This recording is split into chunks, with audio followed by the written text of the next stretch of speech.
my shit thoughts can just go straight to Twitter. You aren't even going to need to type your shit thoughts. They're just going to appear in Twitter. So basically, I'm just going to write books of my dreams while I'm sleeping. We're going to know the books you're writing before you even know them. You get to own it, but we will still try to anonymize it so that we can build better models on top of the data we get from it. If I think about how BCI ultimately scales to consumer, these are the two features I think are required.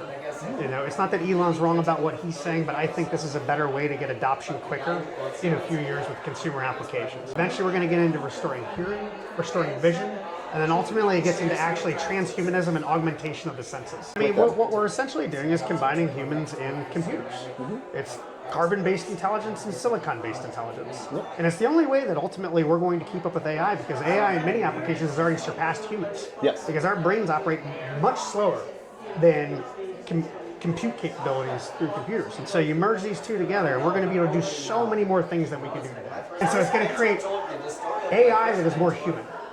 And at the same time, we're going to embed humans with AI. Once the efficacy becomes high enough and the bandwidth becomes high enough, we're going to be able to enable superpowers that ultimately will make it a competitive disadvantage not to have a brain surgery to get one of these devices in. And after that, you'll be able to do incredible things, including, you know, probably several decades from now, memory download to intuitively understanding languages, spinning up AI agents in your head, being able to see in different light forms, having robotic exoskeleton control of certain machines.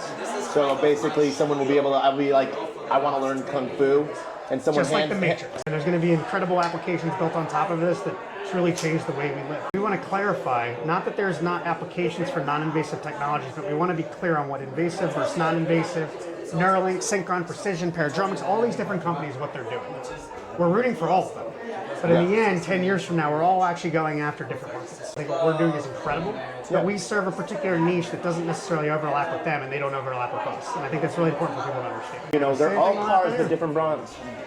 You know, different ways of getting to the same location. These will have different applications, and those applications will, in many ways, be people that are willing to get brain surgery versus not. It's going to be more expensive to do, but it will be much more transformational than doing non-invasive technologies. So for different applications, you know, the choice is yours.